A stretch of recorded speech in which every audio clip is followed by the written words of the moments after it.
Por eso, cada uno dice, le pase a mi compañero para que así el otro continúe. Ya, Ya, no se ya quede está grabando callado. esto. Ya está grabando. Vea, buenas tardes, profesor, buenas tardes. Hoy voy a hablar sobre el incremento de víctimas por el COVID-19 en el Perú entre el 2019 y 2022.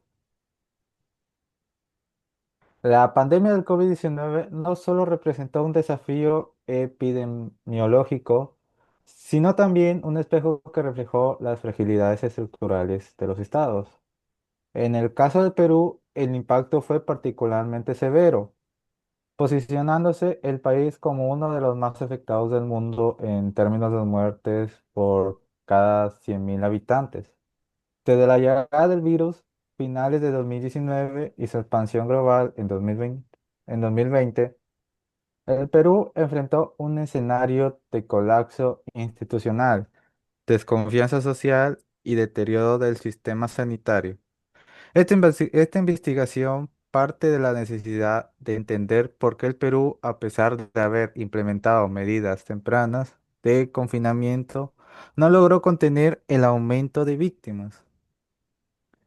La combinación de una débil capacidad estatal, condiciones socioeconómicas precarias y una ciudadanía vulnerable convirtió al país en un epicentro crítico de la pandemia.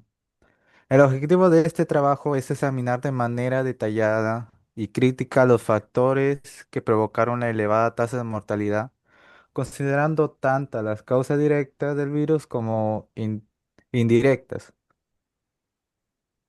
Bueno, nuestra postura es que en esta investigación es que el incremento de víctimas por el COVID-19 en el Perú no fue únicamente consecuencia de la agresividad del virus, sino un conjunto de condiciones estructurales que amplificaron su letalidad.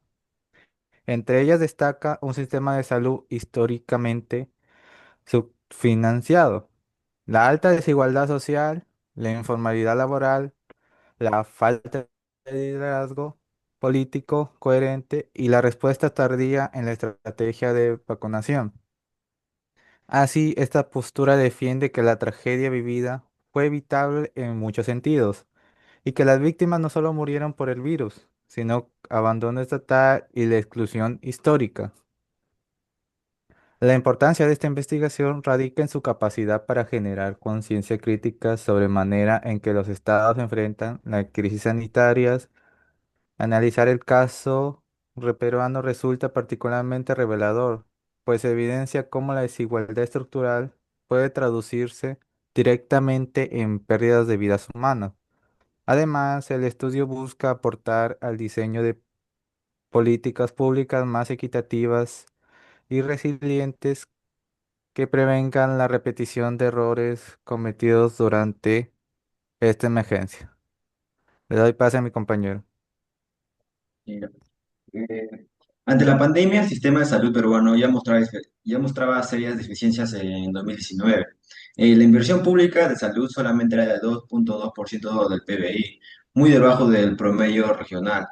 Existía una gran desigualdad de distribución de servicios y muchas regiones tenían muy pocas camas hospitalarias. Cuando Cuando llegó la pandemia al país, el país solamente contaba con 300 camas UCI y una gran falta de oxígeno, lo que contribuyó al colapso del sistema. Por otro lado, la pandemia afectó con mucha fuerza al sector más pobre.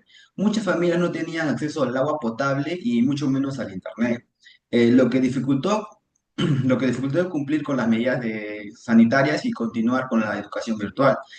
Además, el 73% de la población trabajaba de informal, eh, lo que, lo que hizo que muchas personas fueran obligadas a salir a trabajar en plena pandemia, aumentando su riesgo de contagio.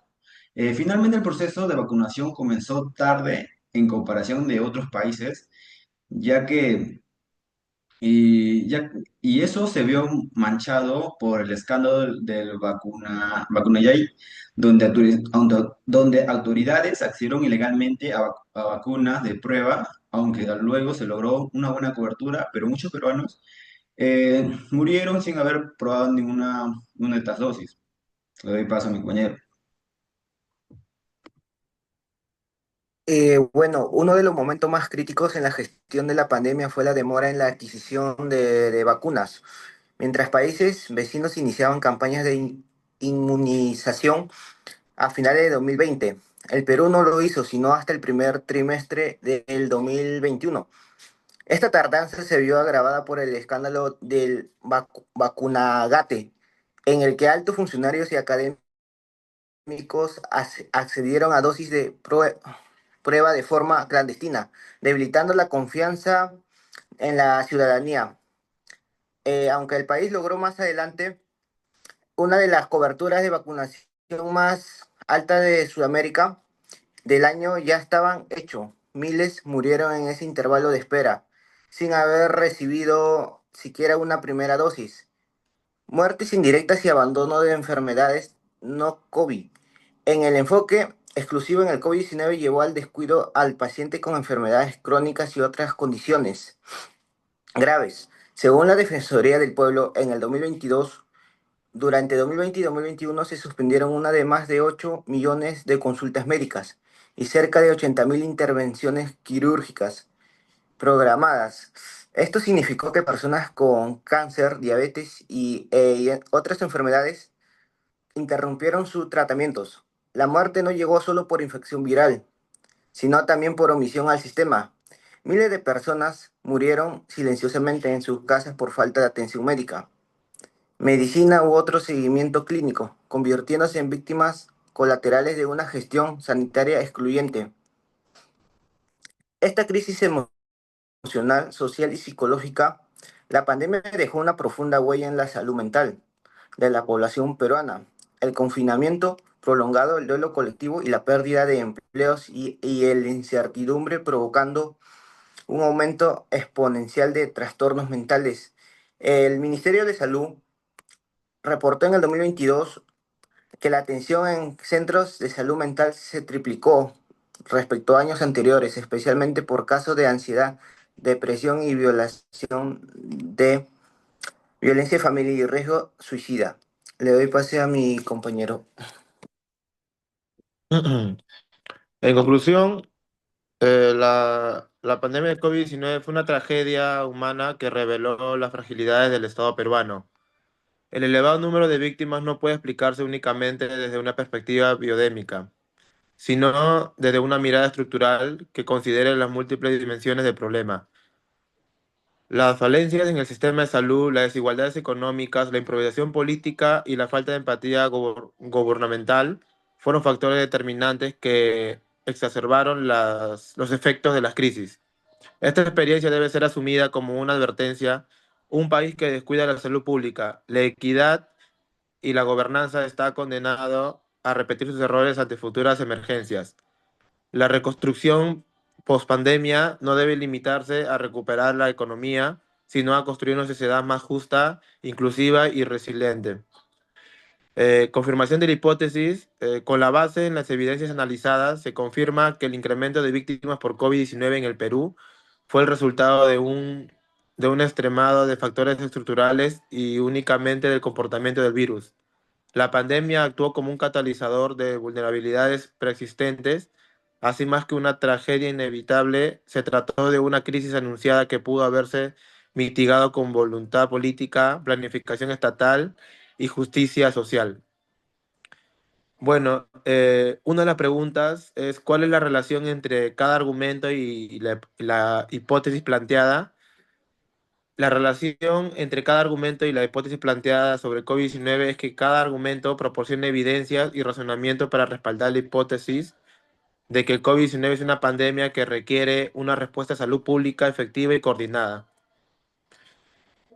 ¿Cuál es la relación entre la solución y los argumentos planteados? La relación entre la solución y los argumentos planteados es que la solución de implementar medidas de control y prevención efectivas como la vacunación y el distanciamiento social. Se basa en los argumentos sobre la naturaleza del virus y la importancia de la prevención. ¿Cómo contribuye su trabajo de investigación con el conocimiento del problema y su tratamiento más allá de las soluciones planteadas? Mi trabajo de investigación contribuye con el conocimiento del problema del COVID-19 al proporcionar una comprensión más profunda de la naturaleza del virus y la importancia de la prevención y el control. Más allá de las soluciones planteadas, mi trabajo de investigación también destaca la importancia de la coordinación y la colaboración entre las autoridades de salud y la sociedad en general para combatir la pandemia de manera efectiva. Gracias.